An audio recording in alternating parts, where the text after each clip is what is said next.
Hello and welcome back to the Maine Sim Racing Series. We are here with 125 laps at South Boston, presented to us by Connolly's Plumbing and Heating. And we are just getting our practice underway before we head into our qualifying for the feature. We will most likely not have to worry about doing a heat race as we have 26 drivers, so a nice full field for a good old South Boston. I am here today with Jim Cunningham again, as he has joined me to replace James in everyone's hearts, let's be honest, and we don't have to talk about Martinsville nearly as much anymore. So, fantastically, Jim, how are you doing today?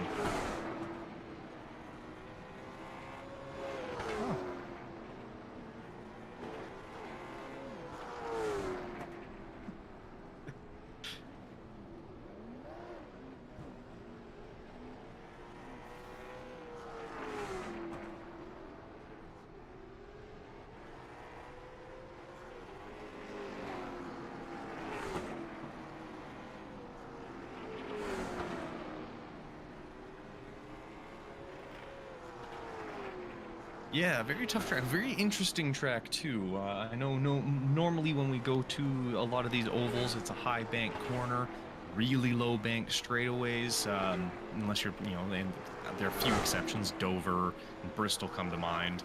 But this is one of those kind of weird ones. It's 12 degrees in the corner, so not super high, but higher, and then 10 degrees on the straightaways. So you're only losing 2 degrees throughout the entirety of a lap on those straightaways. So a little tricky, based on what we've been seeing. We've seen some spins, some crashes. I mean, that one from our 84 had behind the scenes there. That was on purpose, but we'll ignore him.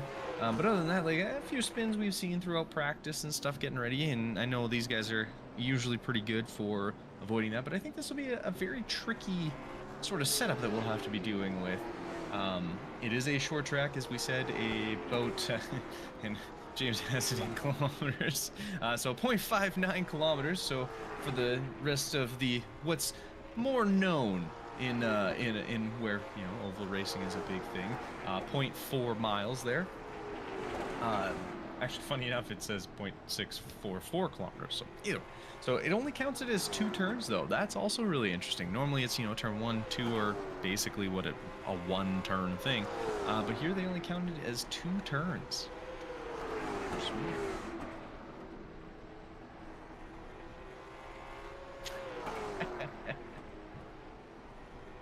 Oh, hey, I'm Canadian. This is for me. I know exactly what we're talking about. 590 meters of track length there, and 53 degrees Celsius. That's warm. 53 degrees Celsius. That's roasty toasty. What would that be in as my one friend calls it, freedom units? Freedom units. I prefer. Sorry.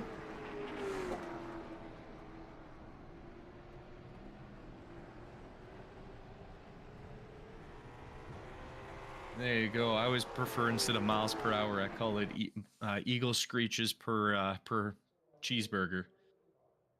What's more American? Oh, there it is. I got 104 degrees Fahrenheit. A warm day. And I'm hoping so. Otherwise, we're going to have some people melting. As we are underway for a qualifying here, we have just gotten started and is alone qualifying today. They are going to all qualify the same, unlike the Daytona that we did last week, or actually technically on the weekend there on the, that was Saturday? Yeah, Saturday, I think.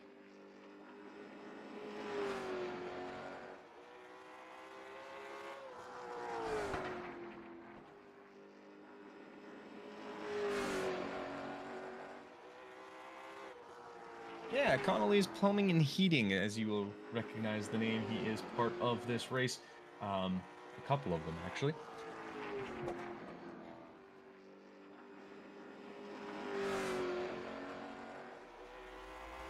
Connolly's Plumbing and Heating is out of Scarborough, Maine, and they have been in business for over 30 years. Ed, which happens to be one of our drivers here in the Maine Sim Racing Series, is their master plumbing and heating technician. Whether you're having issues with your plumbing and heating systems and need 24-hour emergency services, or if you're going to do a new construction and need a bathroom put together or a new heating system installed, they can take care of you. They also do services on oil tanks. If you need any services on your plumbing and heating systems, be sure to contact them today. Their phone number is 207-883-2213.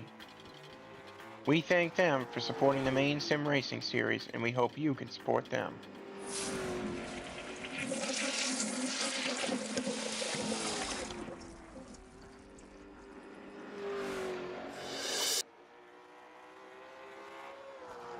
All right, and that was Connolly's Plumbing and Heating. And yeah, like we had mentioned, we have Ed Connolly and Tyler Connolly. The two Connollys in our wonderful Maine Sim racing series. So thank you very much to them for sponsoring this race. We will be in the late model stock cars, which is a staple of South Boston. I was actually just taking a look at it. I want to say they end up racing here in specifically the late model stock. What is this? Okay, so 1, 2, 3, 4, 5, 6, 7, 8, 9, 10, 11, 12 times they race here this year. Just in 2025, they will be here 12 different times.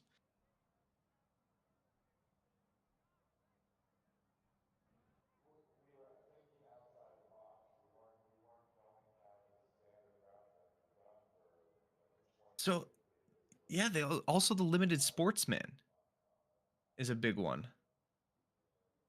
Um,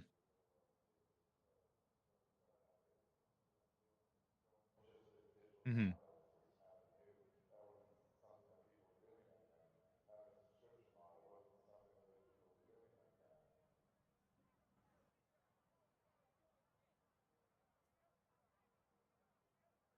That's crazy. But and yeah, and as Jim said, yeah, notable drivers: Dale Earnhardt Jr., Cale Yarbrough, Daryl Waltrip, Terry Labonte. I can speak. Labonte, Tony Stewart, Benny Parsons, Tiny Lund, Pete Hamilton. You've got Jeff Burton and Ward Burton, Stacey Compton, Hermie Sandler, Elliott Sandler, Danny Hamlin's also done and won a few of these in the late model stock cars. So yeah, lots of big names have made their way through here.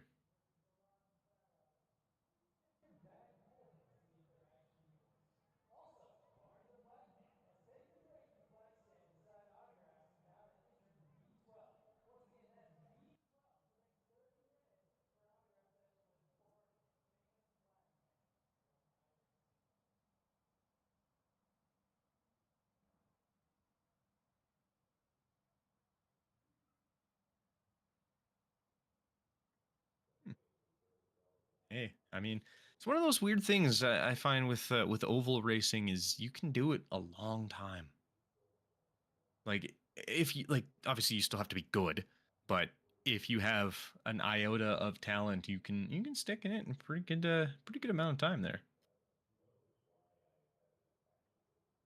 All right, and that will actually wrap us up for our qualifying, as we will get the oh, are we doing a heat? I well, we're oh, yep, there it is. Okay. So yeah, I was gonna say I don't think we're getting a heat today. So we will bring up the actual grid in a minute here.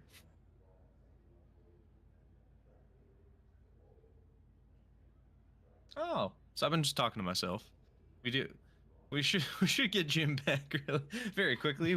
He caught sorry. that his microphone was not on, so I'm just chatting with myself. I mean, I'm probably going crazy anyway, so it wouldn't be too shocking. Right. Yeah, we missed all the Elliott Sadler, Hermie Sadler stuff that I was talking about. Oh, that's great. No, that's my fault. I had a Windows reset today and it reset a bunch of settings and I didn't catch that one, unfortunately. So yes, I'm here. Apparently I arrived late to the party, but I am excited to be here at South Boston Speedway, man. What a historic place, and I'm really looking forward to covering this. This is late model country here, man. Like I did say earlier, this is the home track for Elliott and Hermie Sadler. Those guys, and I believe, if I'm not mistaken, South Boston is the place that's famous for the fried bologna sandwich. Or the fried bologna burger. Yeah, I think it's called a fried bologna burger, actually. And so, because I think it comes on a hamburger bun, and they fry the bologna, and it's like a big deal. And guys from this part of the country, it's like a big thing for them. The fried bologna burger, and I'm pretty sure it's South Boston. I might be wrong, but it's one of these tracks right here in this general area. Anybody from the South Boston area would certainly know about the fried bologna sandwich. Have we got no, we do not have a grid up yet. We're still showing. No, they're still working their way through everything right now. All right, all right. So it is South Boston, and actually some other tracks as well. So it is a thick cut bologna with the grilled vegetables and condiments on a bun. Yeah, I don't know what the grilled vegetables are, but I know they fry the bologna, and it's a bun, and it's like Elliott Sadler used to always talk about it, man. That was like, he was, like he used to, I think he was known for eating like a ton of them, like 4 or 5 in a night or something. And yeah, no, it's, I love bologna, but ooh, that's a lot. I know that is a lot, but have you ever had fried bologna? Yes, okay. I have. So, I mean, it's good now. I mean, yeah. But yeah, so I thought it was South Boston that was famous for it. It is, yeah. The world famous bologna burger, South Boston Speedway's bologna burger. It's a soft hamburger bun, thick cut bologna, grilled onions, grilled green peppers, and mayo and mustard. I'd tear that up right now. I'm not gonna lie to you.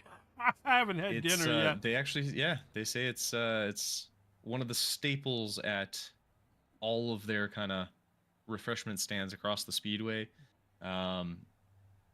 Let's see, it says freshman stands are under the main grandstand, turn 3 trackside tailgating, and turn 1 under the suites and the infield. So if you ever have a chance to swing by South Boston for some racing, gotta get yourself a world famous bologna burger. Yeah, so my son is looks like my son's gonna end up going to the University of North Carolina at Charlotte. He wants to be a race engineer, and they have a motorsports engineering program there. There's only 2 of them in the United States. The other one is Purdue University, which he was accepted to both, but I think it looks like he's going to choose Charlotte.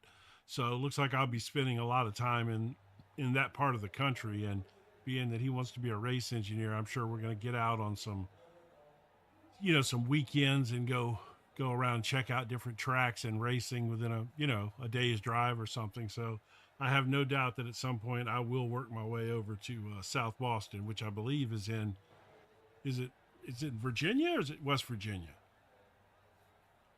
Which one? South Boston.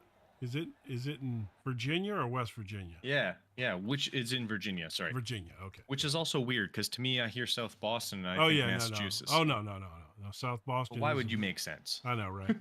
And this might have also been the home track of the Burton brothers as well, Ward and Jeff Burton, which, of course, Jeff Burton drove many years in the Cup Series and was an announcer on on like one of the networks for NASCAR for a while. And his brother Ward was also a great driver. He did some Cup years. I know you didn't watch a lot of old NASCAR back in the day, so. No, I still barely watch NASCAR now. Outside of these guys, I very rarely am watching NASCAR. All right, so we are going to be going, and yes, actually, the Burton brothers are the only brothers to win the South Boston Speedway's Most Popular Driver Award. That's not surprising. Both of them were extremely popular in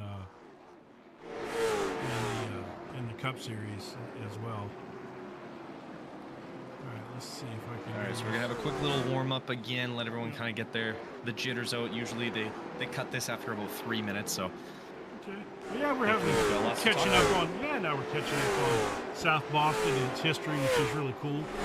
To me, personally, that's one of the things that I really dig about doing these races is, you get to talk about the history of these old tracks and just all the guys that have driven here. I mean, man, if you're a racer, you're literally turning your wheels right where Richard Petty and Dale Earnhardt and Ralph Earnhardt and all these guys ran. How cool is that? You can be in the same place as the greats, the legends. Oh, I want to say, crazy to think about. Like, for me, I mean, I obviously I've never ran or driven in a race, but I used to run track and field and stuff like that, and got to actually compete against guys who ended up going to the Olympics and stuff like that. So it's a weird thing to think about. It's man, these guys are actually I played hockey with a guy who ended up getting drafted to the NHL, and it's really cool. Yeah, I mean, like I said, if you're a racer, and either whether you're a real racer like a lot of these guys from the Maine league, they all really race as well as sim race. But even sim racers, I mean, more than likely, most sim racers are big race fans, and if you do if you're watching and this kind of stuff here, you obviously are probably into oval track racing, and just the history of all these guys and stuff is really cool, And I love these old tracks, man. And I hope they don't phase them out because they all got character. Every one of them's different, You go to this South Boston's hard, man. It's a completely different shape. Speaking of that, let me pull the track map up here. I can take a look at, as you can see, it's well, that's not a really good picture. Let me pull that. No, let me pull that race info button. That ought to. Yeah, they really have I mean, it just doesn't do it justice. But the whole thing's like a bowl because even like you said, the straightaways are pretty banked. They're banked more than a lot of these regular oval track. I mean, regular turns at some oval tracks. The straightaways here. Those boys are out there wrecking each other already. It's like that dirt race we did last night with no damage. Yeah. The unfortunate thing, I think these guys do have, if I remember correctly, you get a couple of fast repairs, but yeah, you're gonna see. We're gonna see some spinning tonight. I got a feeling. Yes, absolutely, man. So that's really cool that the Connollys are, sponsoring these races to help them get on, get broadcast, which is really cool. It's interesting. Yeah, I mean, it brings a sense of community to these races outside of just we get together and we race. Guys actually invest in these races, and as much as it's not a one-to-one replica for most of them, because they probably aren't driving a bunch of late model stocks, it's still going to help. Yeah, seat time is seat time, right? Well, I would imagine. I don't know what these guys drive. I bet they do probably run late model stocks. That's pretty common unless you know something different than that. I would venture to guess they probably run modifieds, or they could run modifieds because modifieds are really popular up in the Northeast. So they could do modifieds, but as much as they do late model stocks on here, I would think that they probably do run late models. Well, that's probably. We'll have to ask somebody that. That'd be a good question. There goes the 1 and the 86. Oh, that's a big hit right there. that was a big shot too. All right, we got a little logo issue up there in the top corner. The Connolly's logo is going over the top of the JP logo. I'm going to see if I can fix that. That's probably above my pay grade. I mean, yeah, most of this is definitely above my pay grade. I just kind of agree. Yes, that's it. Yeah. All right, and it looks like we are going to be hopping forward here.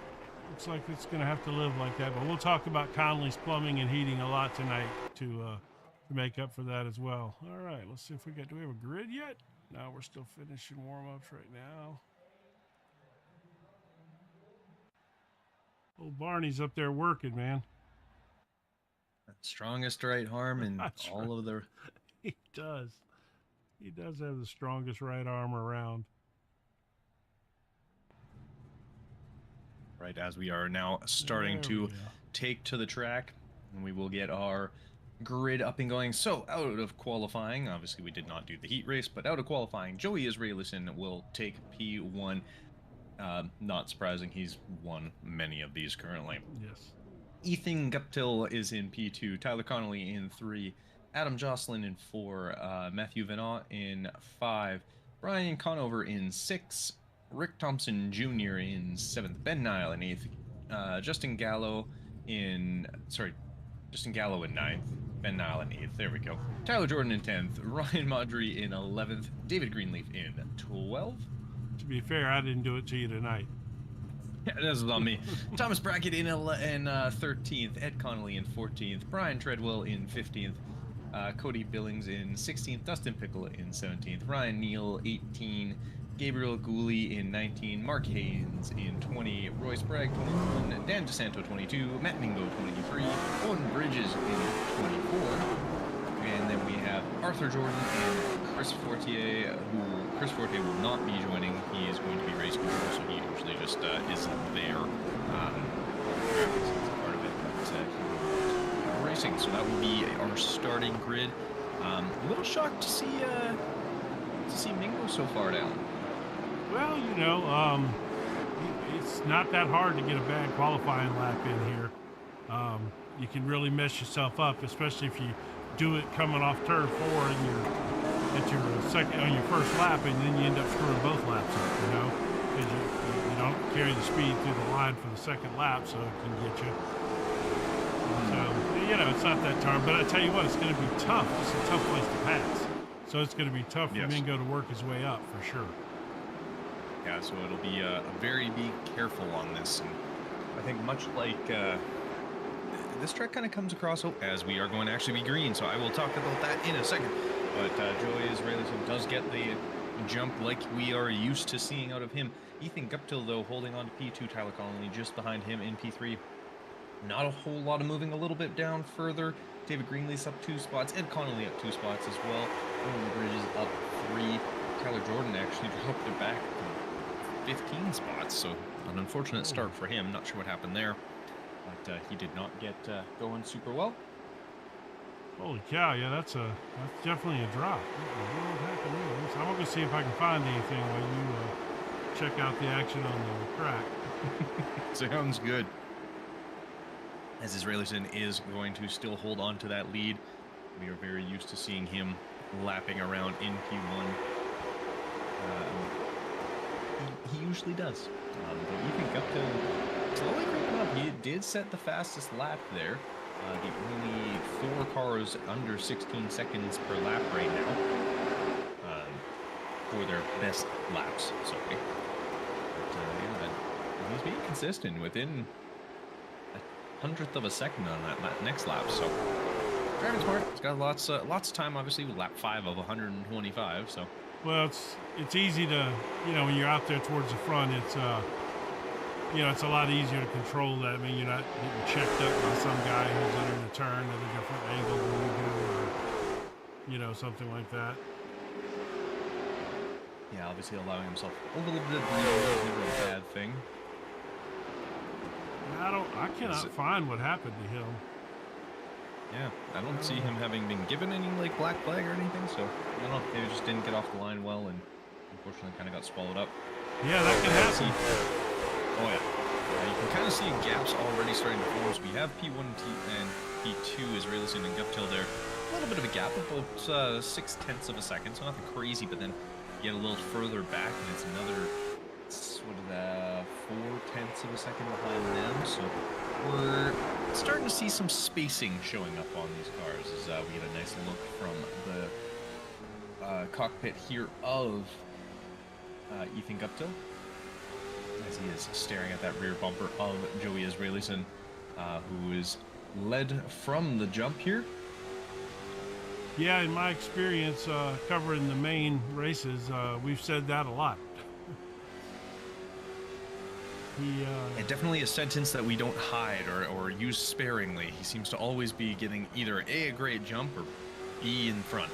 So it's always fun that way. Oh, and we have our first yellow. I believe that was probably, I think I saw Dustin Pickle's name trickling down the order pretty quickly there. Looks like Treadwell also into the pits. So I'm curious what happened there. It was Dustin Pickle having a little bit of trouble.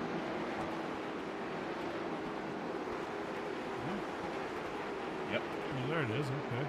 Yeah, let's see if we can better.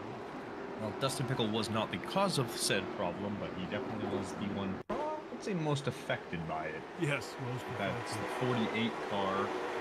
Brian Treadwell, so that explains why he was in the pit lane, using up that fast repair real quick.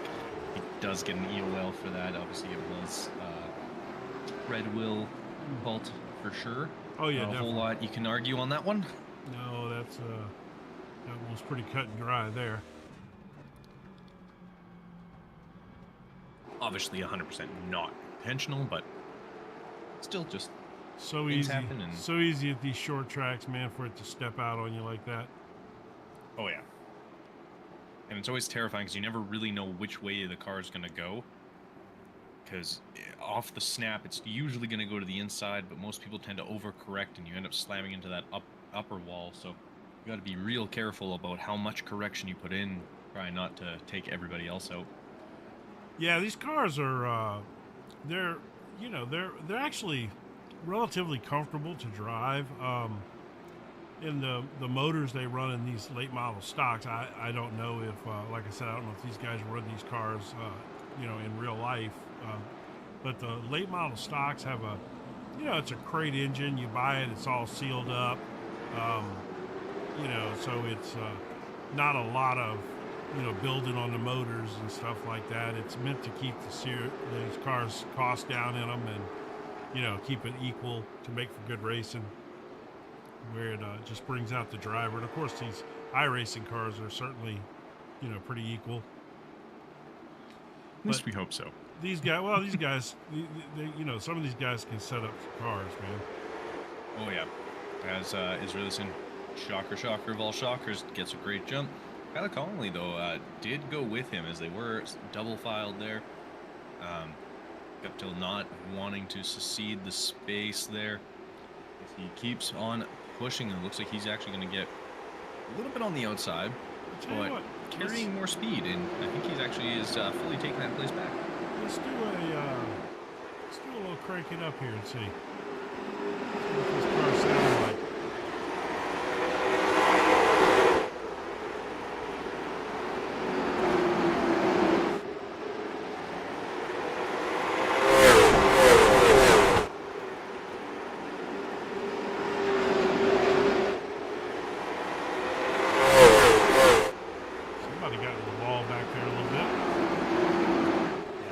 I think that's Greenleaf there. Saw him tumbling down a little bit as well. We'll quickly see what's going on. Oh no, it's Treadwell again. He is not having himself a good day. Oh man, that's unfortunate. Yeah. Although we'll have to see if it was him or someone else that helped him.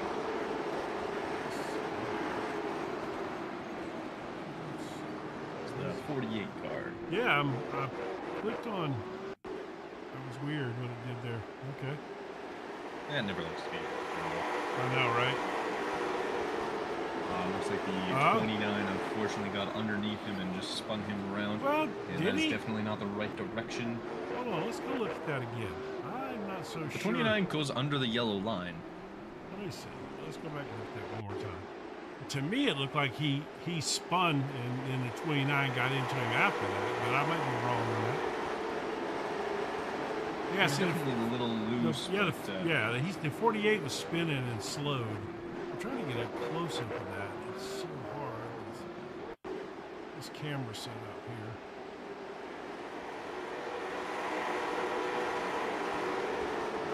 They're all the same angle because this track's so small. But yeah, he was definitely starting to spin there. I don't know if I mean, it's just a racing incident, but I don't know if I would hang that on anybody necessarily, But.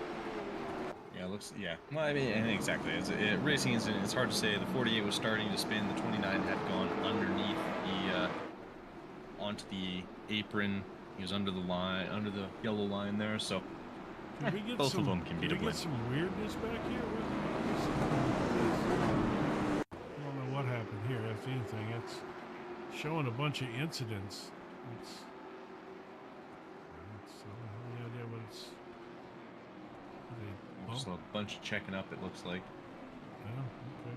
Yeah, well, I guess it's sensed that as crashing because everybody was checking up. All right. I just wanted to make sure we weren't wrecking in the back, but we're going green again. Going green, that double false, two wide start, and again, Joe Israelson, he gets away clean. Tyler Connolly had moved up with him. Ooh, up to with a big slam into that side wall. And we are under caution again. Wow. Well, that's not a good start. 25 laps, 100 to go, and we're already on caution number 3. Right. What was the cause of that one? Oh. Ooh. He was somebody in the middle of the track. That car's there. not facing the way, not facing the right way. That's for sure. Was that Pickle? It's the 22 car. Oh, okay. Who is that? That's the Cody Billings. Oh yeah, Looks Billings. Like okay. So here we go. Looks like he had himself an incident off the line. Got. Oh, it's checking up in front of him a little bit. Oh, big check up in front of him. Oh, ooh, yep. Oh, and he jacked And then up. he takes a hit in the back and bumps the 16 of Arthur Jordan there. So. Yeah, that's. I mean, I don't know that we need to take one more look at it just because we got. Let's go back to live here. Unfortunate starts for a few. Yeah. It looks like Billings is now in pit lane. Ryan Maudry also in pit lane. He's been in there for just over 3.5 minutes now. Usually not a good sign.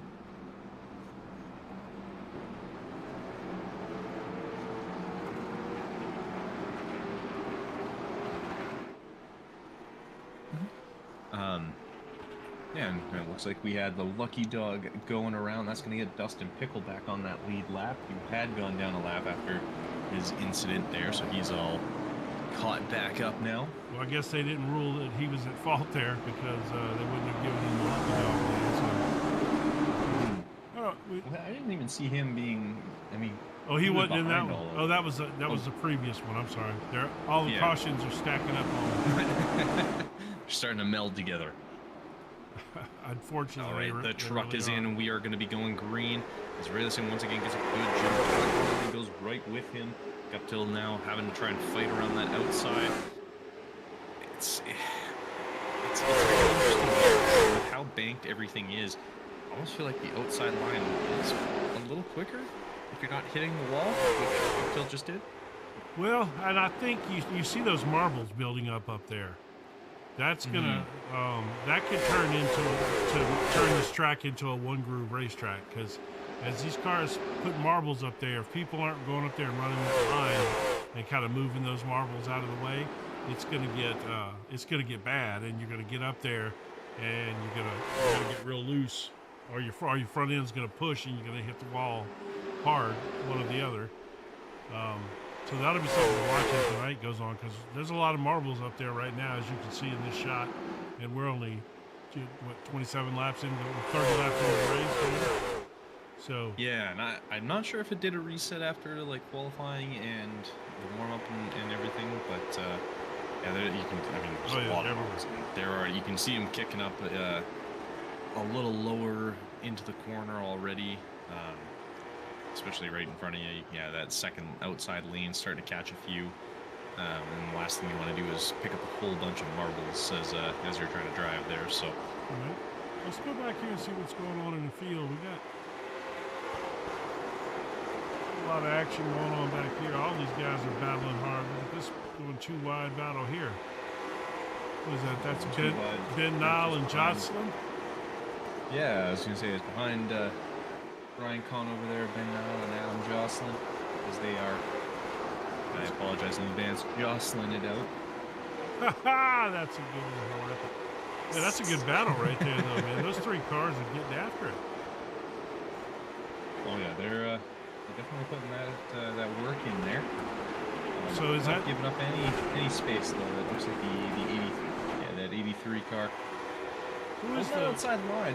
Who's that white car there? Now that is that's the 50. Oh, that's Greenleaf. Yeah, David Greenleaf. He was a little lower down, but he's up a couple like, spots now. Looked like somebody wrecked in the involved. infield just now. Oh. It looks like somebody caught that infield wall. But That's not a wall you want to catch. no, that's one of them that hurt real bad in real life. Look, John Greenleaf is hitting that wall every time he comes around that turn. Yeah. He's using that as to help him rotate his car, I guess. Yeah, getting himself instead of the Darlington stripe, it's the Sobo stripe. That's right. The Sobo stripe. Sobo stripe. Yeah, this track is pretty cool, man. I love these bank straightaways. It's just like almost like a bowl, man. Yeah, kind of reminiscent of like Dover. Where's that? Yeah, huge like bank a small version of Dover a little bit. Yeah. Which is funny to say because Dover's not very big to begin with either. Well, it's a 1 mile though, you know. Yeah. To me, that's double the size of this. To me, that's the, you know, to me, it's a short track usually if it's under like 3/4 of a mile or under. To me, anything a mile or over, I don't consider it short. Personally, that's just me. Medium track. Yeah. Then your long track, and then your super speed. Gonna start changing up names on Greenleaf, everybody. he's going around. Yeah, there it is. Man, He tried to fight it. He did. He tried to. He's been riding that outside line, and he tried to come in there on that. He tried to go down underneath him, and it just he lost the. He got into him. 72. Got up into him a little bit, but right here is where he lost it, though. He actually lost it keeping it off the 72. He was going to hit the 72, and he kept turning it to keep him off of him, and he spun. Yeah, Yep. unfortunate for Greenleaf, but looks like only a little bit of front end damage, which with these fast repairs, not a problem. Yeah, no, it's not that big of a deal. Let's see if we can, possibly get another look at that from a different angle. Just about a second. Oh. Yeah, it kind of comes up on the 72, bumps him a little bit, and then trying to stay out of the 72. Yeah, you can see it. Gets on the throttle a little bit too much. Yeah, you can see it. He definitely did. He wrecked his own car to keep from wrecking the 72. Yeah, So, I think he had to put a little bit too much turning input and lost the turning grip, or and then at the same time too much throttle, lost a little bit of grip in the tires, and that back end's gonna kick out on you every time. I'm sure Ben Niles thankful for that. Yeah, Ben's holding strong. He started 8th and is currently 8th. Yeah, the big mover here. We haven't even mentioned him. Let's go back and talk about him for a split second here. Owen Bridges. 14 spots. He's up 14 spoets. He's been quietly having himself a nice little race as he's up that 14. Matt Mingo up 10, as we talked about how he had started, I think, 23rd. He is now up to 13th, so a little bit of a gainer, a couple gainers there. Let me tell you what, 14 and 11 spots on this track is not easy. This track is tough to pass on, man. As you've seen so far. That's a good looking car. Yeah, that 5 car right there. That purple and black and white. Who is that? That's a 5 car? I Goalie. We are green, Gavin Gooley. It's a nice little car. Yeah, color. I'm like back. Color. Yeah, me too. I'm back here admiring these paint schemes, and Israel, surprisingly enough, got a good jump on the start there. Right, that's shocking development. Who would have guessed it? But Guptill did get ahead of Connolly. We have another caution. Ryan Neal, maybe, huh? Yeah, I think so. His name's dropping down pretty quick. In the back there, let's see. Just gonna step out on him, or? Oh no, he got a little help there.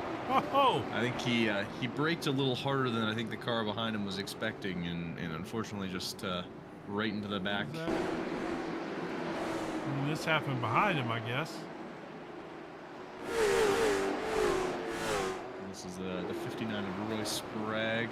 Oh, yeah, just slamming on the brakes, okay, trying to avoid everything. Yeah, so let me see. Let's get the chopper. Let's see what happened with Ryan Neal there. Did he hit the brakes extra hard, or did he just get smacked by the 79? Oh, I think he saw the smoke of the one. Yep, he was checking up a little bit from what was going on in front of him. I believe that was Ed Connolly up ahead that he kind of sort of locked up the tires heading into the turn there and trying to be proactive. He hit the something was upside down there for a second. Oh, wait. Oh, the one got spun. Oh, and that's why. Yeah, okay. So he was one was sideways. So he reacted, and then he just got hit from the rear, reacting. So that one got spun pretty hard, huh? Let's go quick. Oh, that's the best camera angle for that. Let's see. There's Ed Connolly. The car seems to be all right. Trying to find a good camera angle. It's so tough on these little tracks sometimes. All right, one more shot here. There we go. No, not too bad. Yeah. Okay. But everything moving forward still, so that's always good as the truck's about to head on in. There he goes, and we are about to go green once again as Raylison gets a jump, not quite as strong as normal. Oh, no, there he is. There he's gone. As Guptill slots in right behind him, preventing Tyler Connolly from taking more space. That 84 of Vino slamming into the wall on the outside there. Starting to see those tire marks gathering on the outside wall. They must paint a lot here, huh? Oh, man, especially with those white walls. If I was a NASCAR track owner, I'd put those walls black. Yeah. Just trying to, that way you don't have to wash off the tire marks all the time. Or paint over them. Right? That's fun. That 14 car is a pretty good looking car too, though. I like them blue wheels on there. That's nice. Yeah, that's a slick looking little livery there. I do love paint jobs on cars, man. Let's go back here and take a look at Tyler. Back here, running the outside line. That's a nice paint job on that 84 car there of, what is that? That's Matthew Vinot. How you say that? That's a French Canadian. Matthew Vinot. Vinot? Yeah. Vinot. I should be able to say that, actually. I'm from Louisiana, which is, kind of Cajun French. I should be able to do that, but I'm struggling apparently. Yeah, fair enough. I heard, actually, speaking of Louisiana, New Orleans had a meeting, or a group from New Orleans had a meeting with the NHL about talks of a future expansion team going out there.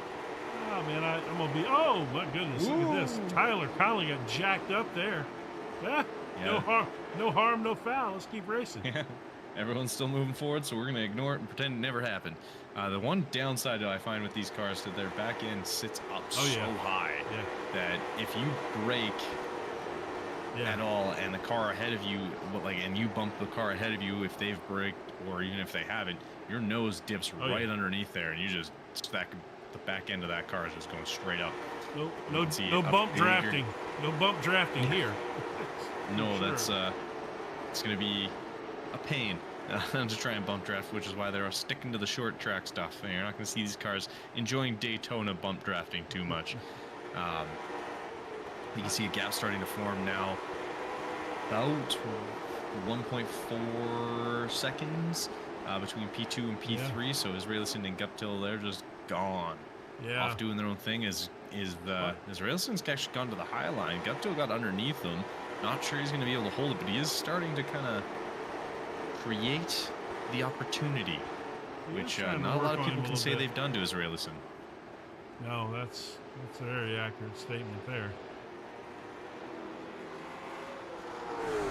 He's trying to work that inside line on him, isn't he? Let's see.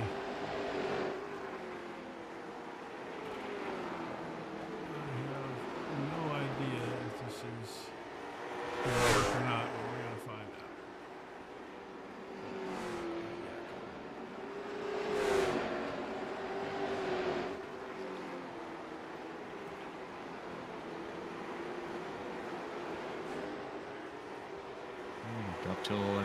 Railson there, dueling it out, but it looks like Guptill's going to have that inside a little bit. But as soon as they come to the straightaway, it looks like Railson always gets him back, but it's hard to pass on the straights. Getting a little more drive off that corner, it looks like, maybe. Yeah, I think just that little bit wider, he's just able to get on the throttle just that touch quicker. A little bit sooner, and he's kind of able to ride it. He's not glancing off the wall. That's also helping. I know if I searched enough, I'd find a decent camera angle here. That's a good one, though. That's actually a really good camera angle for this battle right here. Kind of fun. As the caution flag is out, it looked like good timing, because it looked like Guptill was about to lose the back end of that car before he had got to sort of step on the brakes. They're all out here in the middle of the straightaway. Yeah. All right, let's see what happens. Not where you want to be. Did it happen right behind him or something? No, it's weird. I think that was Owen Bridges.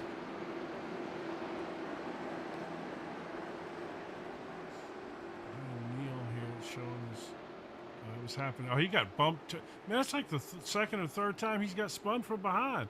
He has good reaction to these wrecks, and no one else seems to. Right. He's getting punished for it. Yeah. That's why you gotta arc brake it. Just pin it and pray. What was that? What's the saying? I ain't stopping until I see a checkered flag or God. Right. That's right. I cannot find the actual cause of the caution, though.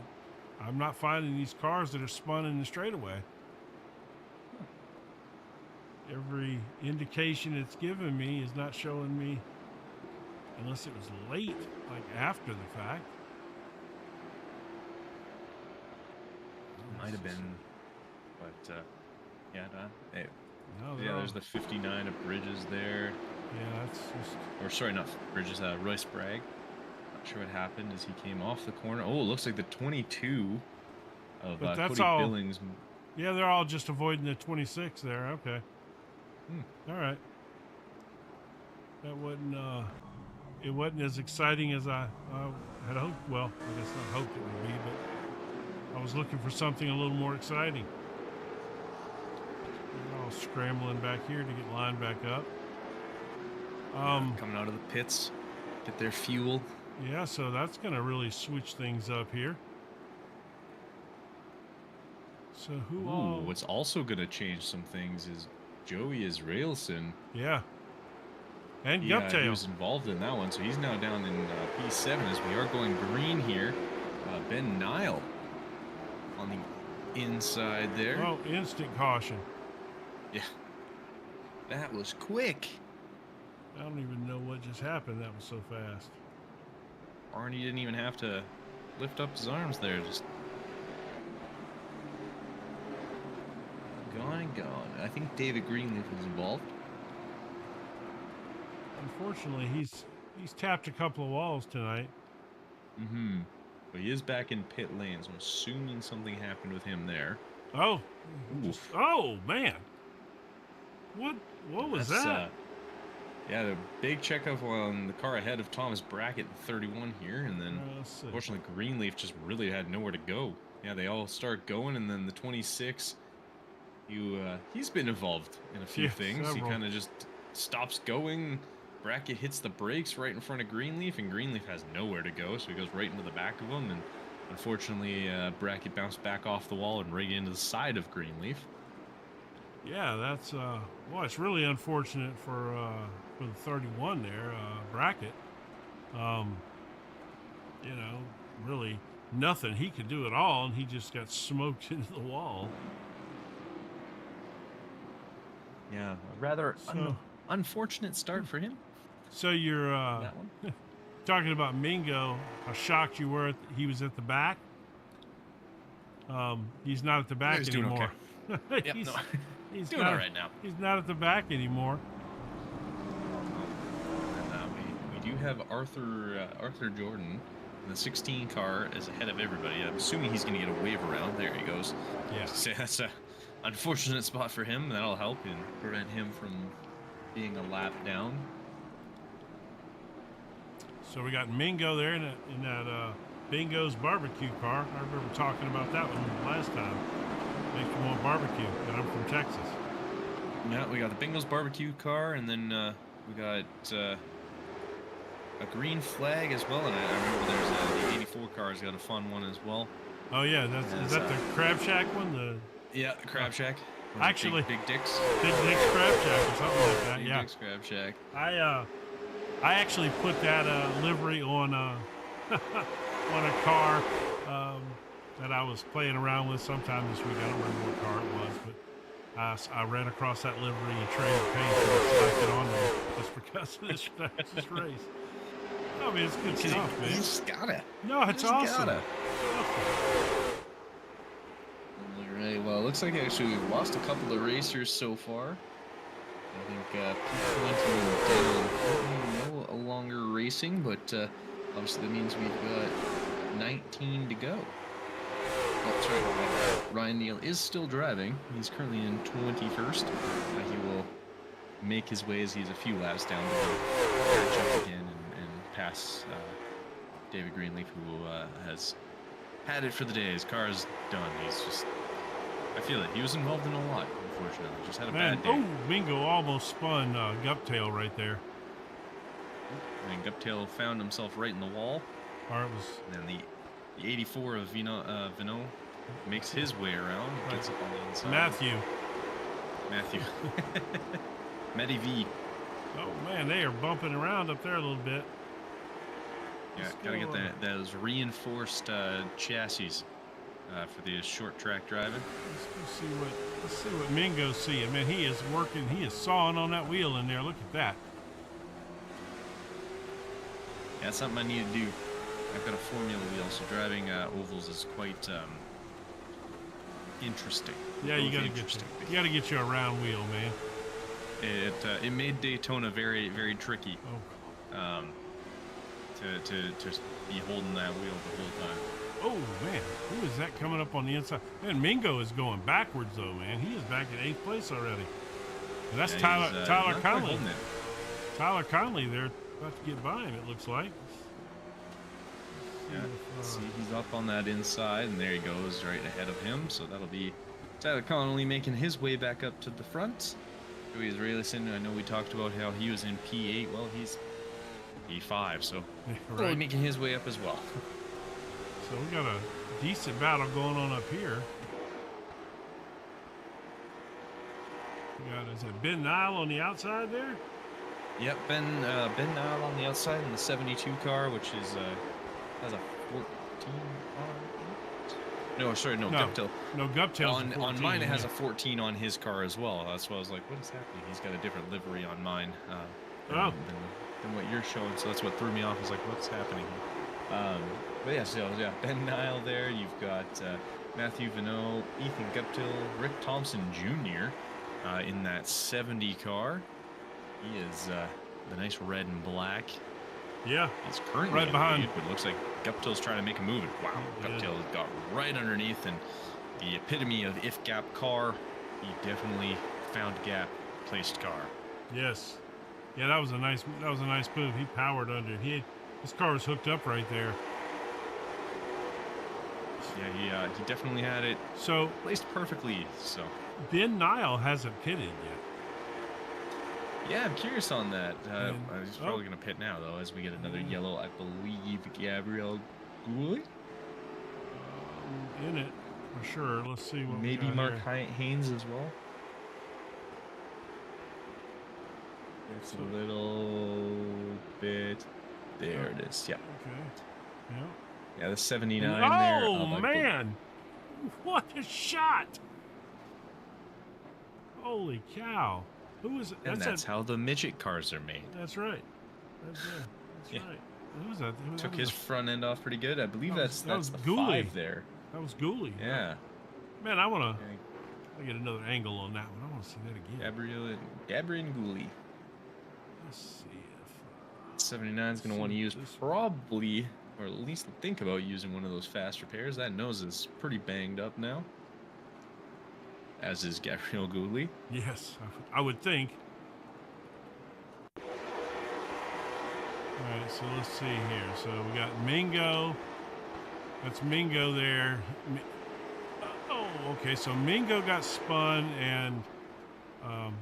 So that's not gonna show me green. All right, I gotta go see green. All right, here comes green.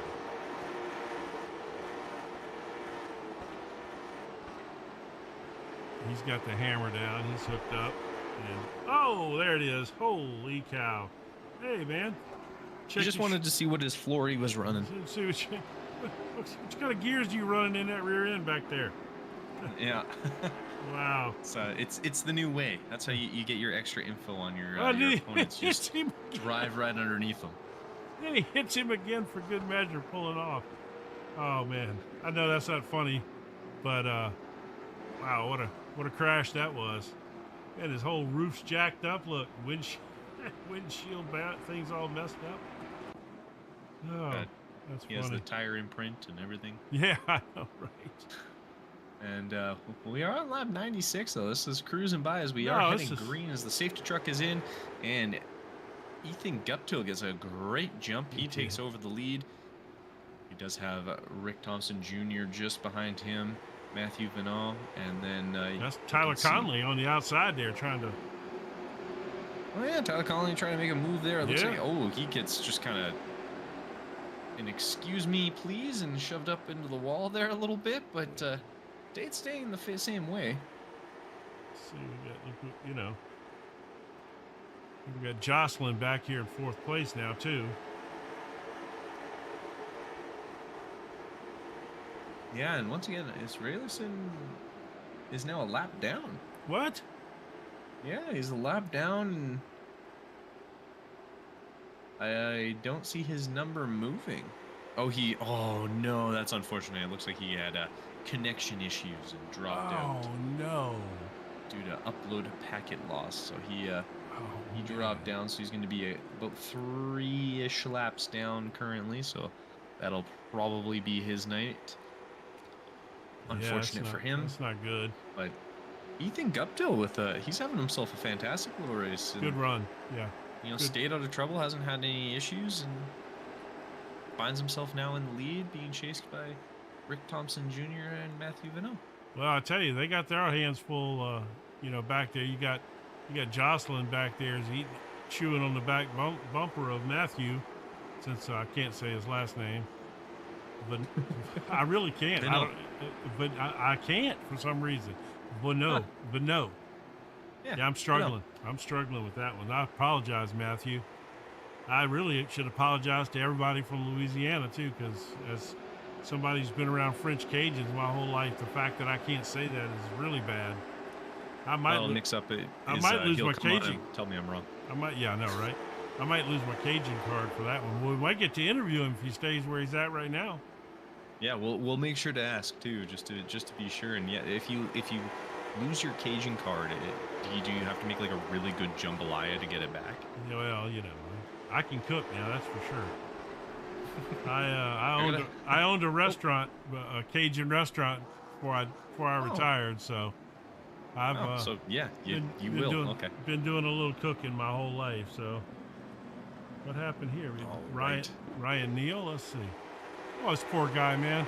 If he gets run over from behind again. No, I think. Oh no, he just gets a little loose coming out. He still got hit. Takes a little clip, but gets a little clip, but that one's on himself, unfortunately. That's the first one I've seen that it was his fault tonight. He's been involved in probably 5 of them, and none of them were his fault. Yeah. With that, actually, we might as well take advantage of this caution, and we'll have another quick word from Connolly's Plumbing and Heating, the sponsors of this race. Connolly's Plumbing and Heating is out of Scarborough, Maine, and they have been in business for over 30 years. Ed, which happens to be one of our drivers here in the Maine Sim Racing Series, is their master plumbing and heating technician. Whether you're having issues with your plumbing and heating systems and need 24-hour emergency services, or if you're going to do a new construction and need a bathroom put together or a new heating system installed, they can take care of you. They also do services on oil tanks. If you need any services on your plumbing and heating systems, be sure to contact them today. Their phone number is 207-883-2213, We thank them for supporting the Maine Sim Racing Series, and we hope you can support them.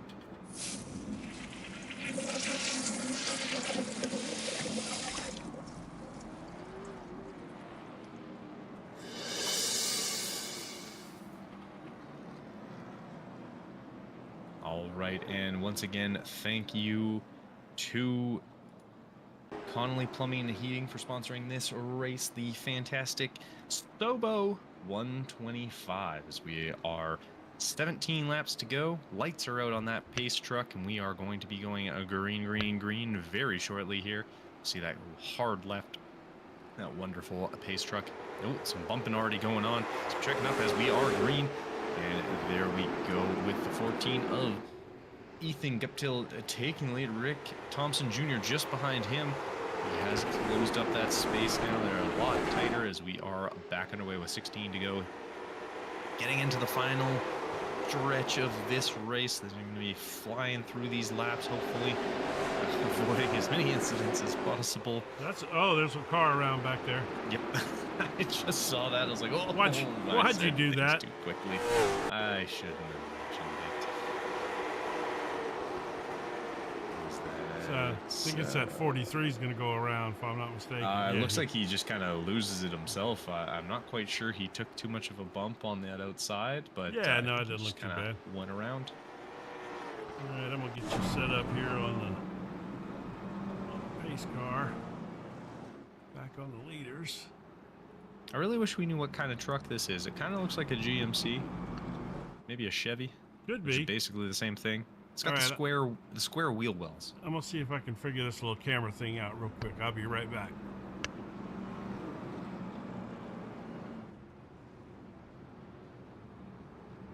And as we can see, we're gonna be coming up to the final sort of 10 laps real quick. I'm assuming we'll get going again with 11 to go.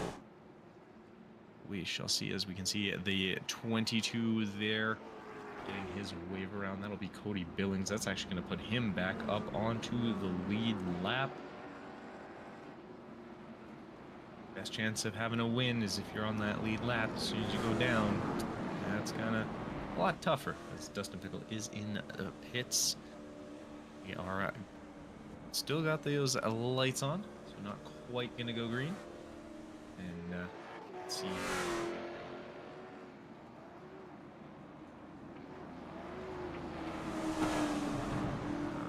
Okay, still no lights off. Oh, there we go. Okay, so we will be going green. It was pretty close. I did say lap 11, but we will go green for lap 10. Or 10 laps to go, sorry.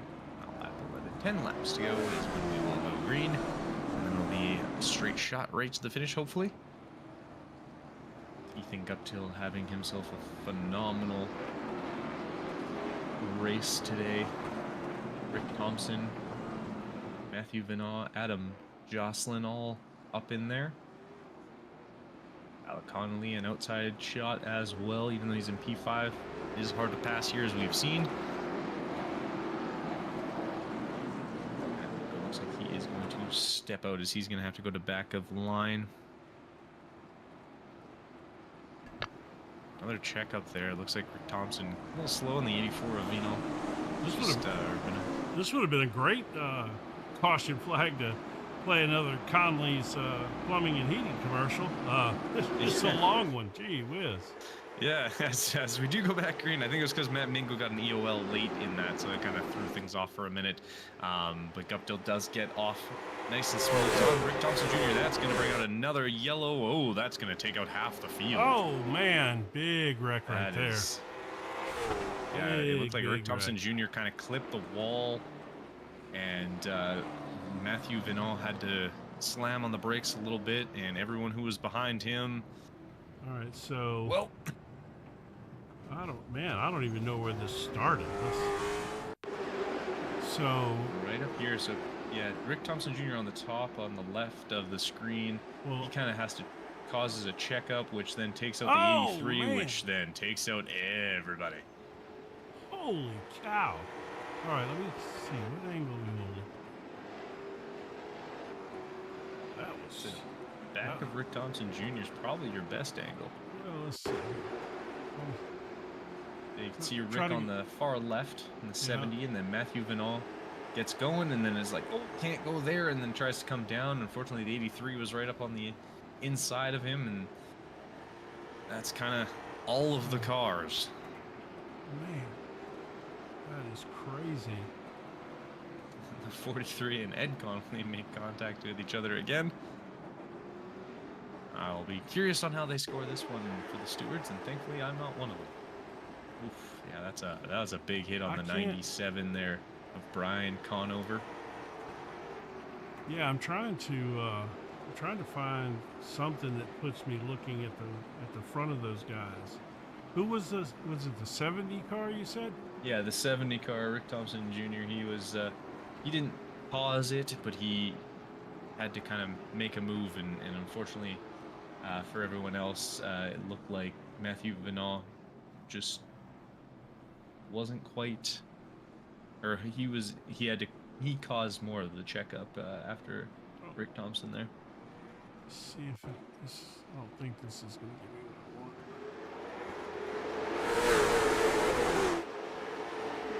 Well, the pace truck is off, so we'll be going back green as there we go underway.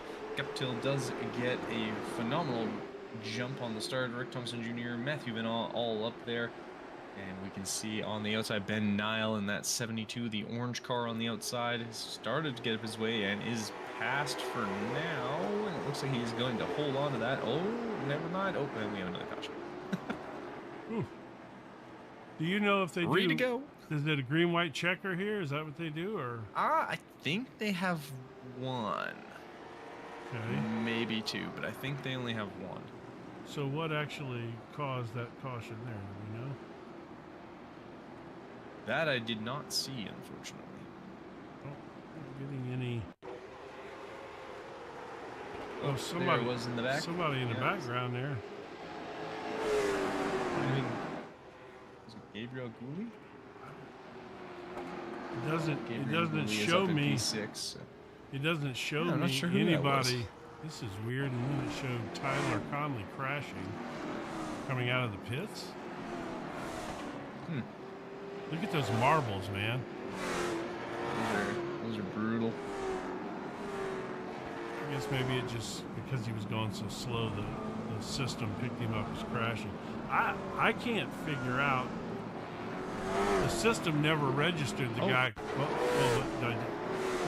No. I was just. We got to check a flag, so I'm not sure. Yeah. The screen. So it finishes under caution. So there is no green-white checker. All right. Well, that's interesting. Okay. We'll see if that's. So if that's official, then looks like Ethan Guptill got himself a win. Yeah. Yeah, and Rick Thompson Jr. up there. Oh, wait, now they're. Yeah, I guess it's over. Oh, yeah, that's it. Okay, well, I guess not. No, no green-white checkered. But we will have Ethan Guptill with the win on that one. Rick Thompson Jr. and then Ben Nile, who had managed to just get ahead of Matthew Vinal right before that caution had come out with 3 laps to go, and that is going to wrap that race up. All right. Well, let's. Fair enough. Yeah. Well, I mean that's fine. I just, that's old school. That's the way they used to do it, right there. No green-white checker. If a caution came out, it ended. That's how it goes. Yeah.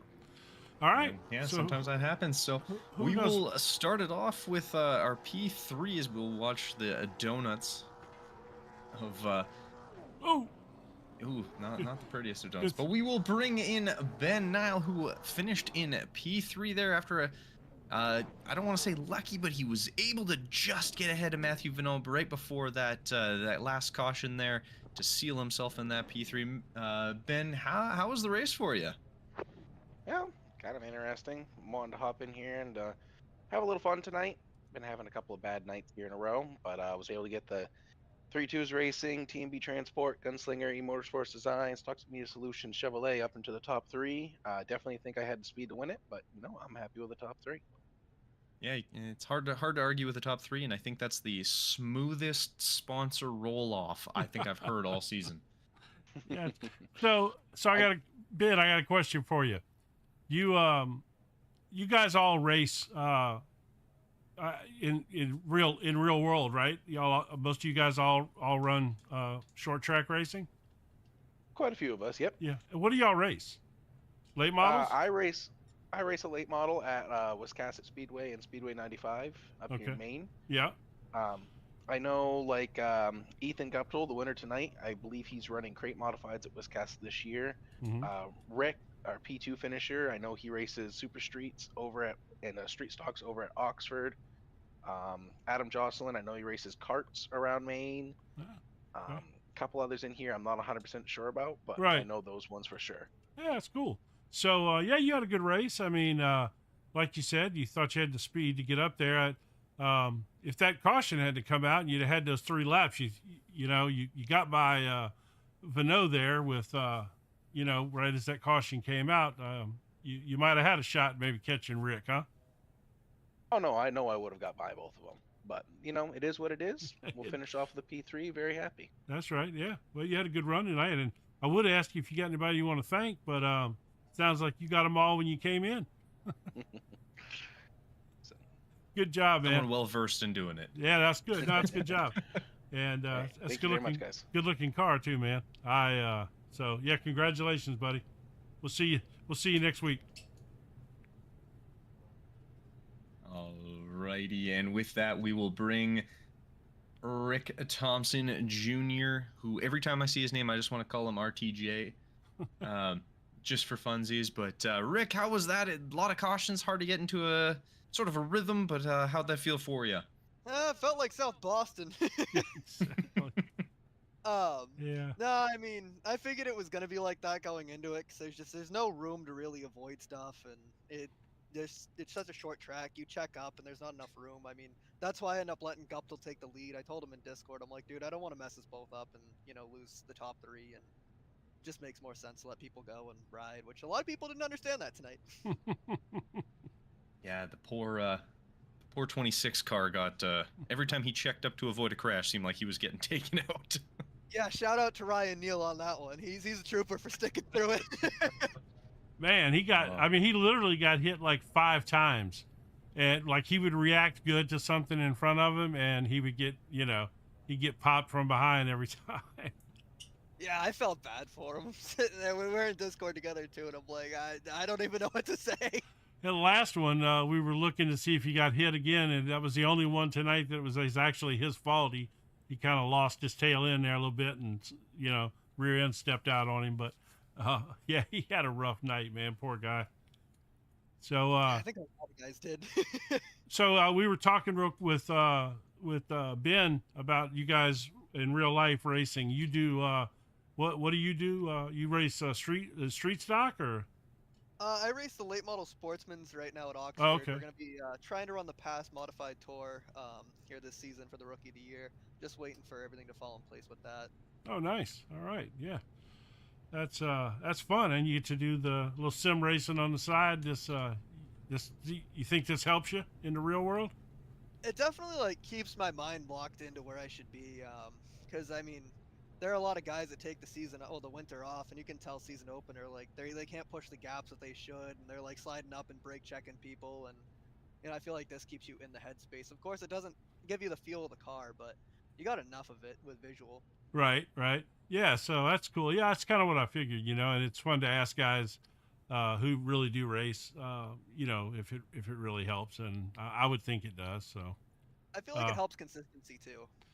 All right, well, congratulations on your second place. You got anybody you want to shout out to while we got you here? Well, my dad and my grandfather watched this, so thank you guys for watching. And I think Guptill, he raced me clean when he was behind me. Matt Venot was helping me a lot tonight. Got to give out a shout out to Roy Sprague. He's the real trooper in this series. He'll go down 5 laps every race, but he's still here every week. And one of these weeks, I'm going to get him to win. But I also got to thank Matt Mingo and Brian Conover. They make my paint schemes. Oh, nice. All right. Well, yeah, it's a good looking car you got there too. I like those the stripes up the hood on the fence. What do you? Yeah. I can't think of the word. Yeah. Those. Found out that you're in real life, red don't work out. So. All right, man. Well, congratulations on your second place, and we'll hopefully talk to you again soon. All right, thank you guys. All right, and with that, we will bring in our race winner for the South Boston 125.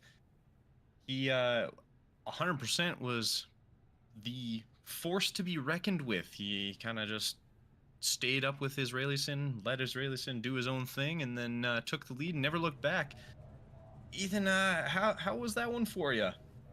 Oh, that was a very eventful race, right down to the checkered flag. I thought I was going to lose it. It was really loose coming off the corner. Yeah, that Well, was. you Go didn't ahead. show it. I was gonna say that looked smooth. So.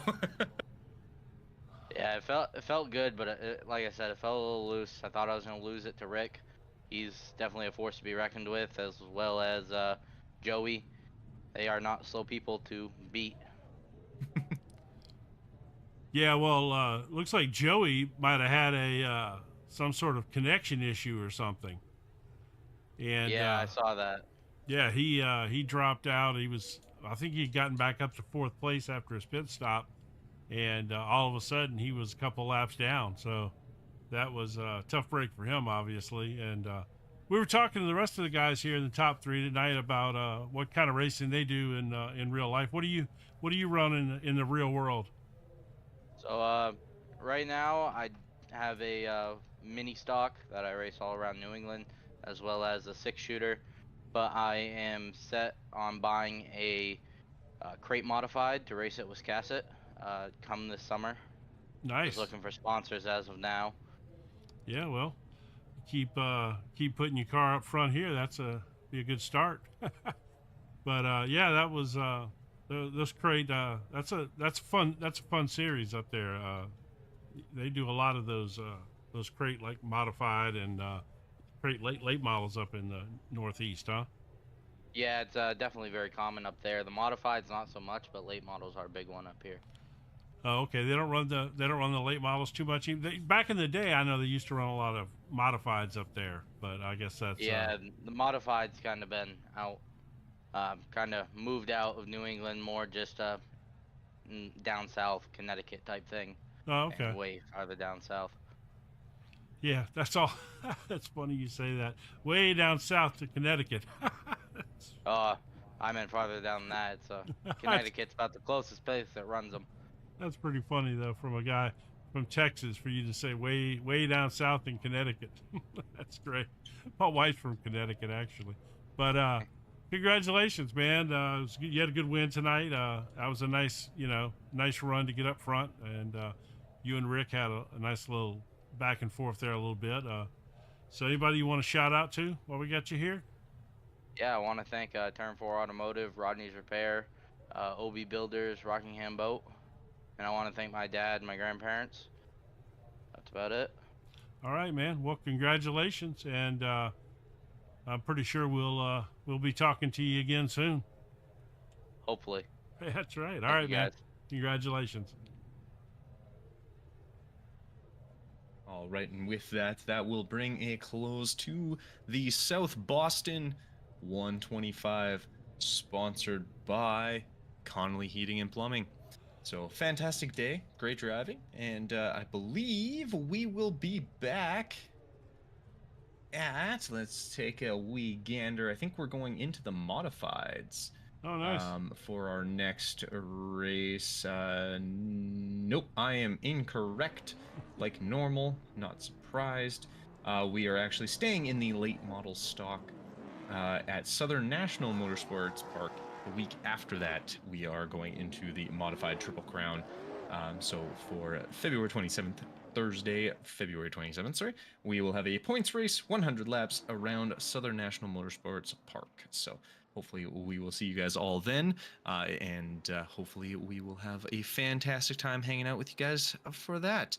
But for Jim and for myself, we will hopefully catch you guys around for the next one, but have yourselves a great rest of your evening, morning, or afternoon.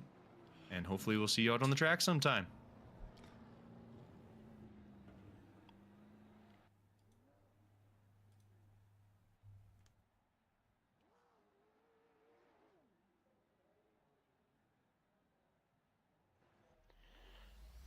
Connolly's Plumbing and Heating is out of Scarborough, Maine, and they have been in business for over 30 years. Ed, which happens to be one of our drivers here in the Maine Sim Racing Series, is their master plumbing and heating technician.